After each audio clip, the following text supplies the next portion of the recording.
नमस्कार। आपका अखबार के YouTube चैनल पर आपका स्वागत है। मैं हूं प्रदीप सिंह। आज रविवार है तो रविवार विशेष का दिन है। आज बात करेंगे दो महिला नेताओं की। वो महिला नेता जिनकी शादी एक ही परिवार में हुई और वो परिवार देश का जाना माना परिवार। उन दोनों के बेटे भी राजनीति में हैं, उन दोनों के पति भी राजनीति में थे और उनकी सास भी राजनीति में थी। लेकिन पूरे परिवार का अगर आप जीवन देखें तो आपको पता चलेगा कि भारत में जो संयुक्त परिवार होते हैं उसमें देवरानी जेठानी सास बहू के जो झगड़े होते हैं, जो समस्याएं होती हैं, वो सब इनमें मौजूद था। वो सारे दृश्य आपको देखने को मिलेंगे जो देवरानी जेठानी की प्रतिस्पर्धा होती है, छोटे भाई बड़े भाई के बीच में जो कुछ होता है, माँ का रुख, माँ कब किसकी तरफ है, किसकी तरफ झुकी है, किससे थोड़ा नाराज़ है, और सास बहू का पूरा ड्रामा। ये सब कुछ इनके जीवन में आपको देखने को मिलेगा। आप ठीक समझ गए हैं, मैं बात कर रहा हूँ सोनिया गांधी जो कांग्रेस की कार्यवाहक अध्यक्ष है, और मेनका गांधी जो इस समय सांसद है, सिर्फ पूर्व मंत्री। अब इन दोनों के बेटे हैं राहुल गांधी और वरुण गांधी, दोनों राजनीति में हैं। दोनों माएँ चिंतित हैं अपने बेटों के राजनीतिक भविष्य के लिए, लेकिन थोड़ा इनका पीछे का जो है अतीत, उसमें झांक कर देख लेते हैं। सोनिया गांधी इंग्लैंड के कैम्ब्रिज में राजीव गांधी से मिली, दोनों में प्रेम हुआ और शादी हो गई 25 फरवरी 1968, 25 फरवरी 1968 को। और सोनिया गांधी इटली मूल की निवासी हैं। आपको मालूम है उनको भारतीय संस्कृति, कल्चर, परंपरा किसी का ज्ञान नहीं था। और नटवर सिंह ने अपनी किताब में लिखा है कि वो बहुत नर्वस थी उस दिन शादी का जब रिसेप्शन हुआ। आपको मालूम है रिसेप्शन कहाँ हुआ था? रिसेप्शन हुआ था उनकी सोनिया और राजीव की शादी का हैदराबाद हाउस में, जहाँ ऑफिशियल बैंक्वेट होते हैं, जो राष्ट्राध्यक्ष राज्याध्यक्ष आते हैं उनको वहाँ पर डिनर या लंच दिया जाता है। वहाँ पर उनकी शादी का रिसेप्शन हुआ। अगर सोनिया गांधी की पूरी यात्रा को एक दो वाक्यों में समेटना हो तो आपको नटवर सिंह की किताब का सहारा लेना पड़ेगा। उन्होंने लिखा है कि शर्मीली और नर्वस सोनिया गांधी समय के साथ एक अधिनायकवादी, महत्वाकांक्षी और सख्त नेता बन गई। ये उनका पूरा सफ़र है। और इस सफ़र में गांधी परिवार की जो कहानी है, यानी इंदिरा गांधी, उससे पहले की बात नहीं कर रहा हूँ, इंदिरा गांधी और उनके बेटों और उनके जो है पोतों की बात कर रहा हूँ, उनकी बहुओं की बात कर रहा हूँ। तो इंदिरा गांधी के घर में सोनिया गांधी होम मेकर थीं। वो घर में खाना पकाती थी, वो सब्जी लेने जाती थी, यही दिल्ली के खान मार्केट में, और घर का सौदा सुल्फा लेने जाती थी, मतलब राशन पानी भी लेने जाती थी, वो घर देखती थी। मेनका गांधी की मुलाकात एक पार्टी में 1973 में हुई संजय गांधी से, इंदिरा गांधी के छोटे बेटे। दोनों में प्रेम हो गया। इन दोनों की शादी 1974 में हो गई। मेनका गांधी की उम्र उस समय सिर्फ 18 साल थी और संजय गांधी की 28 साल। मेनका गांधी और उनका परिवार सैनिक पृष्ठभूमि से आता था, सिख परिवार था। लेकिन इंदिरा गांधी को इन दोनों शादियों पर कोई विशेष एतराज़ नहीं था। समस्याएं बाद में शुरू हुई। इंदिरा गांधी अपने छोटे बेटे के प्रति ज़्यादा आसक्त थीं, ज़्यादा मानती थीं, ये बात बड़ी स्पष्ट है। और उन्हीं के प्रभाव में बहुत कुछ बुरा किया उन्होंने। इमरजेंसी लगाने का फ़ैसला, इमरजेंसी के दौरान जो कुछ हुआ, वो सब संजय गांधी के प्रेम में उन्होंने किया, जिनको वो मना नहीं कर सकती थी। इसके बरक्स जो है राजीव गांधी सीधे साधे व्यक्ति थे, सरल व्यक्ति थे, और एक इंडियन एयरलाइंस में पायलट की नौकरी करते थे और वो इसमें खुश थे। उनका राजनीति में उनकी कोई रुचि नहीं थी और सोनिया गांधी की भी राजनीति में रुचि नहीं थी। सोनिया गांधी को पसंद करती थी इंदिरा गांधी इसलिए कि एंटीक में, साड़ियों के सिलेक्शन में और इस तरह के कामों में उनकी वो मदद करती थी। सोनिया गांधी भी इसमें खुश थी। समस्या शुरू हुई मेनका गांधी के आने के बाद। मेनका गांधी की राजनीतिक महत्वाकांक्षा थी और संजय गांधी इसको हवा देते रहते थे। और संजय गांधी का स्वभाव, व्यवहार सबको मालूम है। बीके नेहरू ने अपनी किताब में लिखा है कि 12 विलिंगडन क्रिसेंट, ये बंगला था उस समय जब इंदिरा गांधी चुनाव हार गई थी 1977 का, और प्रधानमंत्री आवास छोड़ना पड़ा था और यहाँ आकर परिवार रहने लगा था। एक दिन अंडा जो है संजय गांधी के मन मुताबिक नहीं बना, इसलिए सोनिया गांधी पर नाराज़ हो गए। संजय गांधी ने सोनिया गांधी को अपनी मारुति से जुड़ी एक कंपनी में डायरेक्टर बना दिया, 1% का शेयर होल्डर बना दिया, सैलरी तय कर दी, पक्ष तय कर दिए। इससे ऐसा कहते हैं कि राजीव गांधी बहुत नाराज़ हुए कि ऐसा क्यों किया। क्योंकि सोनिया गांधी उस समय तक भारतीय नागरिक नहीं बनी थी, वो विदेशी नागरिक थी, और विदेशी नागरिक के लिए ये सब होने के लिए ज़रूरी है कि आरबीआई की परमिशन हो, जो नहीं ली गई थी। इसी कारण से जब जनता पार्टी की सरकार बनी तो एक आयोग बना इसकी जांच के लिए। जस्टिस AC गुप्ता की अगुवाई में ये आयोग बना और उसने 1978 में अपनी रिपोर्ट दी और अपनी रिपोर्ट में यही कहा कि सोनिया गांधी विदेशी नागरिक हैं, इसलिए आरबीआई की परमिशन के बिना वो ये पद ले नहीं सकती थी, डायरेक्टर बन नहीं सकती थी। लेकिन ये बात, इस मामले में कोई कार्रवाई आगे बढ़ती उससे पहले 79 आते आते जनता पार्टी टूट गई, मोरारजी की सरकार गिर गई, चौधरी चरण सिंह कुछ महीने के लिए प्रधानमंत्री बन गए, ये सब पृष्ठभूमि में चला गया। लेकिन 77 की हार से परिवार जो है दो तरह का असर हुआ। एक तो मनोबल टूट गया और बड़े संकट के दिन थे वो इंदिरा गांधी और उनके परिवार के लिए। लेकिन वेलिंगटन क्रिसेंट में आने के बाद परिवार थोड़ा करीब भी हो गया, जुड़ भी गया। इंदिरा गांधी ने घर में कोई कुक नहीं रखा क्योंकि उससे पहले जो कुक था उसकी बड़ी संदिग्ध परिस्थिति में मौत हो गई थी, तो उनको भरोसा नहीं था किसी पर। और परिवार की जो स्थिति थी उसको देखते हुए सोनिया गांधी ने अपने बच्चों के लिए कोई आया का इंतज़ाम नहीं किया, आया नहीं रखी। ये सब बातें उन लोगों के बायोग्राफर्स ने लिखी हैं। अब इसमें से कितनी सच्चाई है नहीं है मुझे मालूम नहीं, लेकिन जो लिखा हुआ है, जो जानकारी है, उसके आधार पर बता रहा हूँ। समस्या असली शुरू हुई परिवार में जब जून 1980 में संजय गांधी की विमान दुर्घटना में मौत हो गई। जब संजय गांधी की मौत हुई उस समय इंदिरा गांधी और राजीव गांधी इटली में थे। यहाँ से एक चार्टर्ड प्लेन भेजा गया इटली उनको लेकर आने के लिए। रास्ते में लंदन रुका प्लेन और उसमें कुछ और पैसेंजर चढ़े। कौन कौन? उसमें अमतेश्वर आनंद जो मेनका गांधी की माँ थी वो जुड़ी, VC शुक्ला वहाँ थे, क्या कर रहे थे पता नहीं, वो उसमें आए, और स्वराज पाल जो ब्रिटेन के बड़े उद्योगपति हैं। ये तीनों लोग आए और उनके साथ राजीव और इंदिरा गांधी। और संजय गांधी की मौत से पहले 1977 से 1980 के बीच का जो दौर था वो परिवार में एक तरह के बड़े संकट का, खासतौर से राजनीतिक संकट का दौर था। उसी दौरान मेनका गांधी ने एक पत्रिका निकाली सूर्या के नाम से, और इस सूर्या पत्रिका के माध्यम से वो कांग्रेस की लड़ाई जनता पार्टी के साथ लड़ रही थी। कांग्रेस के पक्ष में वो पत्रिका लेख, खबरें सब कुछ प्रकाशित करती थी। इससे इंदिरा गांधी बहुत प्रभावित थी। वो अपने भाषणों के लिए, इनपुट के लिए मेनका गांधी की मदद लेती थी। उनको लगता था कि इसमें राजनीति की समझ है। और मेनका गांधी के ही प्रयास से बाबू जगजीवन राम के बेटे सुरेश और उनकी मित्र सुषमा, इन दोनों की आपत्तिजनक तस्वीरें खींची गईं और छपी। और उनका एक तरह से बाबू जगजीवन राम का जो सार्वजनिक जीवन है उसमें उनकी जो प्रतिष्ठा गिरी, वो कभी उसके बाद उससे संभल नहीं पाए, उबर नहीं पाए।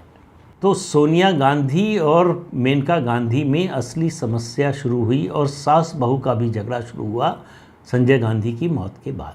संजय गांधी की मौत के बाद इंदिरा गांधी ने वादा किया मेनका गांधी से कि वो उनको अपना निजी सचिव बना लेंगी, लेकिन सोनिया गांधी इसके बिल्कुल खिलाफ थी। उनको लगता था कि जिस तरह का स्वभाव है मेनका गांधी का, वो एक तरह से लाइबिलिटी बन जाएंगी। और जो भी कारण हो, जो बायोग्राफीज़ में लिखा हुआ किताबों में, उसके आधार पर कह रहा हूँ, ऐसा उनका मानना था।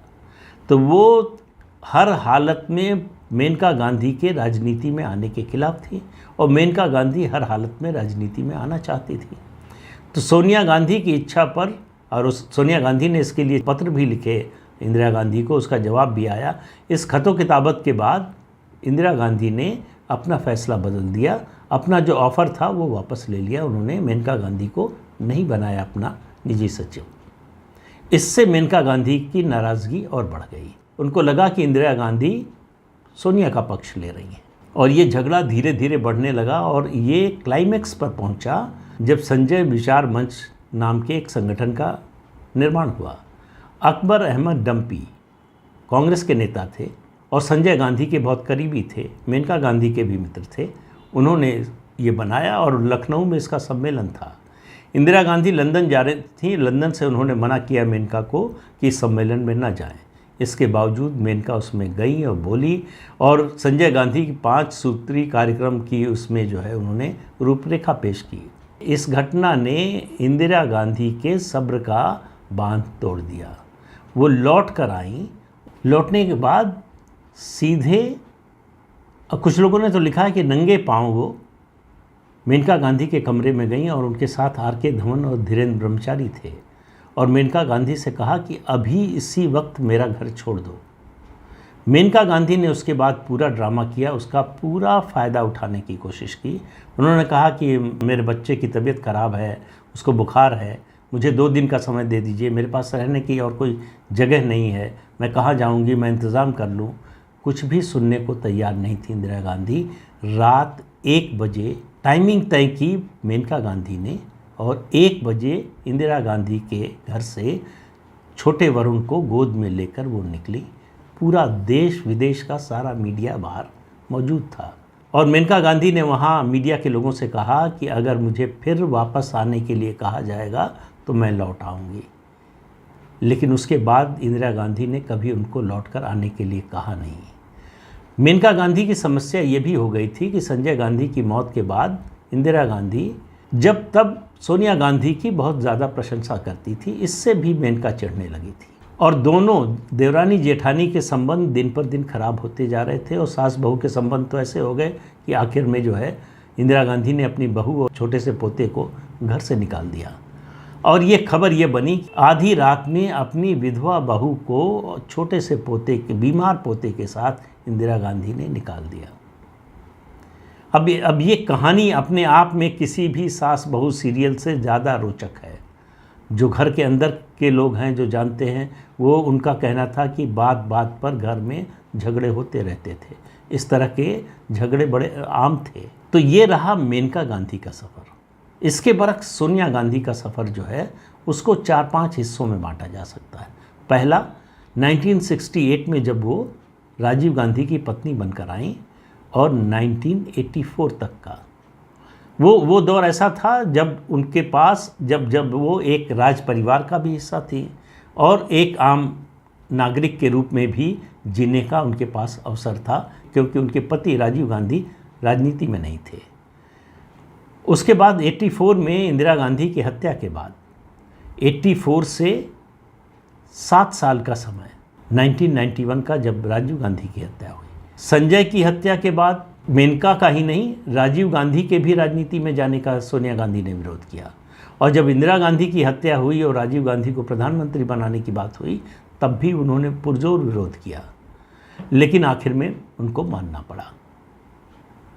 तो ये 91 तक का दौर था। उसके बाद 91 से 98 7 साल जब वो कांग्रेस की सदस्य नहीं थी औपचारिक रूप से। हालांकि ये अलग बात है कि इसी दौर में उन्होंने प्रधानमंत्री का चयन किया। पीवी नरसिम्हा राव उन्हीं के कहने से देश के प्रधानमंत्री बने।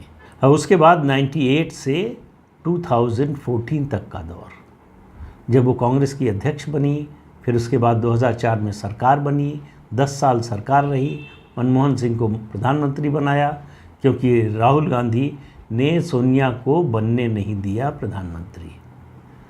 तो ये दौर रहा। अब 2014 से उनका एक कहें कि 5वां फेज़ चल रहा है, जिसमें इन दोनों देवरानी जेठानी के बीच का अंतर बहुत कम हो गया, परिस्थिति का अंतर। और ये बता दें कि इस बीच में मेनका गांधी राजनीति में आई, संजय विचार मंच से कुछ बाई इलेक्शन जीते, उसके बाद वो इंडिपेंडेंट के रूप में चुनाव लड़ी, लोकसभा का जीती, फिर जनता दल में शामिल हो गई, वीपी सिंह की सरकार में मंत्री रही, फिर इंडिपेंडेंट जनता दल छोड़कर इंडिपेंडेंट लड़ी, जीती और उसके बाद 2004 में वो भारतीय जनता पार्टी में शामिल हो गई। 98-99 की सरकार में, अटल बिहारी वाजपेयी की सरकार में इंडिपेंडेंट एमपी के तौर पर वो सरकार का हिस्सा रही और सरकार में उनके विभाग बदलते रहे। आखिर में बदलते बदलते उनको संस्कृति मंत्रालय मिला। अब ये मंत्रालय, ये विभाग यूँ ही उनको नहीं दिया गया था। इसके पीछे एक योजना थी, इसके पीछे एक उद्देश्य था जिसके लिए दिया गया था, क्योंकि राजीव गांधी की मौत के बाद जितने परिवार के ट्रस्ट थे उन सब की चेयरमैन सोनिया गांधी बन गई थी। और संस्कृति मंत्री बनते ही मेनका गांधी ने कुछ ट्रस्ट में वित्तीय घोटाले का मुद्दा उठाकर जांच के आदेश दे दिए। उसके अलावा इंदिरा गांधी कला केंद्र की जो ट्रस्ट डीड थी उस पर सवाल उठा दिए। उस पर बड़ा बवाल हुआ, हंगामा हुआ। वाजपेयी जी की सरकार सोनिया गांधी के सामने झुक गई और मेनका गांधी को मंत्रिमंडल से हटा दिया गया। मेनका गांधी वही काम कर रही थी जो भारतीय जनता पार्टी चाहती थी। मेनका गांधी को साथ लेने और फिर पार्टी में लेने का मकसद था कि एक गांधी हमारे पास भी होना चाहिए। उस समय देश की जो राजनीति थी उसमें माना जाता था गांधी परिवार जिसके साथ, सत्ता उसके साथ। तो एक गांधी यहाँ भी रहे जिससे दूसरे गांधी परिवार को जो है चिढ़ाया जा सके, असहज किया जा सके, ये उद्देश्य था। लेकिन जब मेनका गांधी ने काम करना शुरू किया तो सोनिया गांधी का दबाव ज़्यादा असरदार साबित हुआ।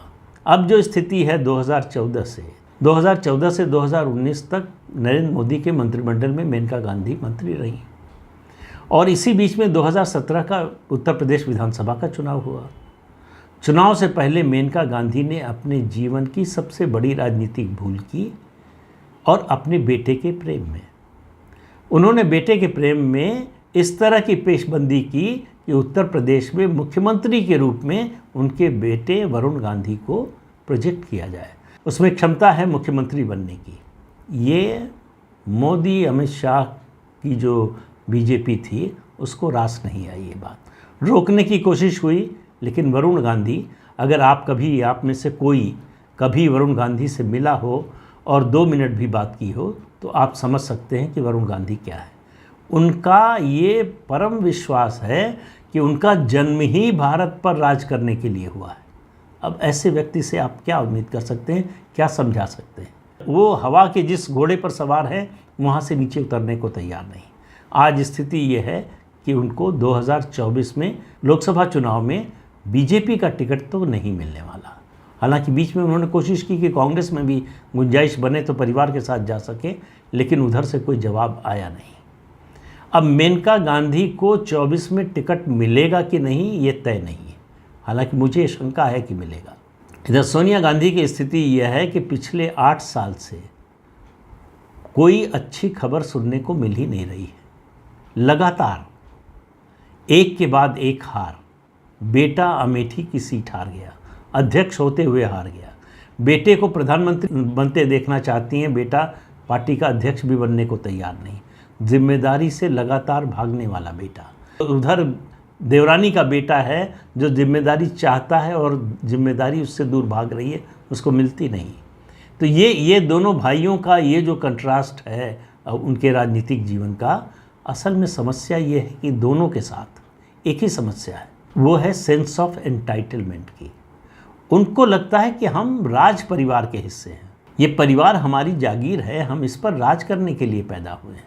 ये जब तक सेंस ऑफ एंटाइटलमेंट जाता नहीं तब तक इनको ज़मीनी हकीकत समझ में नहीं आएगी। आज भारतीय राजनीति के इस सबसे बड़े परिवार की देवरानी और जेठानी को समय ने एक ही मोड़ पर खड़ा कर दिया है। दोनों के सामने चिंता अपने बेटों के राजनीतिक भविष्य की है। मेनका गांधी को अब ज़्यादा उम्मीद दिख नहीं रही है। उनके बेटे का राजनीतिक भविष्य एक तरह से ख़त्म होता हुआ दिखाई दे रहा है।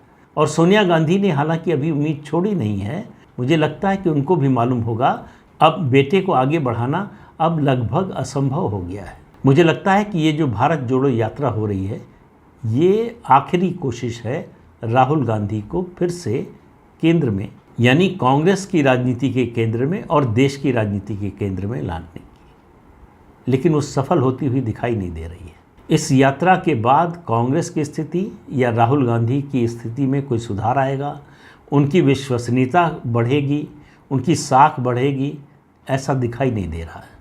और ये चीज़ें इतनी जल्दी इतनी आसानी से होती नहीं।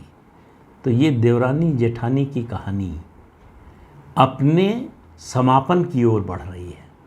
समय कितना लगेगा, दोनों के लिए समय अलग अलग होगा। मुझे लगता है कि देवरानी का समय और उनके बेटे का समय जल्दी आएगा, जेठानी और उनके बेटे का समय आने में देर लगेगी, लेकिन भविष्य दोनों का एक ही दिखाई दे रहा है।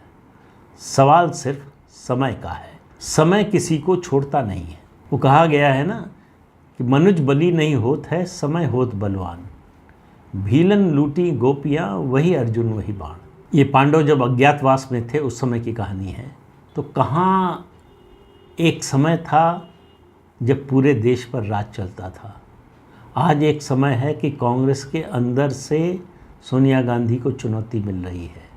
जिसको सबसे विश्वस्त मानती थी अशोक गहलोत, उन्होंने उनको ऐसा झटका दिया कि उससे उबरना सोनिया गांधी के लिए बड़ा मुश्किल है। इस झटके से एक और अशोक गहलोत झटके पर झटका देते जा रहे हैं। जिस तरह से राजस्थान में इन्वेस्टमेंट के लिए अडानी को बुलाकर और मंच पर बिठाकर और जो संदेश दिया है उन्होंने, वो सोनिया गांधी और राहुल गांधी की रात की नींद हराम करने के लिए काफ़ी है। तो देखिए देवरानी जेठानी की कहानी कहाँ तक और कब तक आगे बढ़ती है, कितनी आगे बढ़ती है। तो इस अंक में इतना ही। अगले अंक में फिर मिलेंगे किसी नए मुद्दे के साथ। तब तक के लिए इजाज़त दीजिए। आपसे अनुरोध है कि ये चैनल देखिए, शेयर कीजिए, लाइक कीजिए और सब्सक्राइब ज़रूर कीजिए। नमस्कार।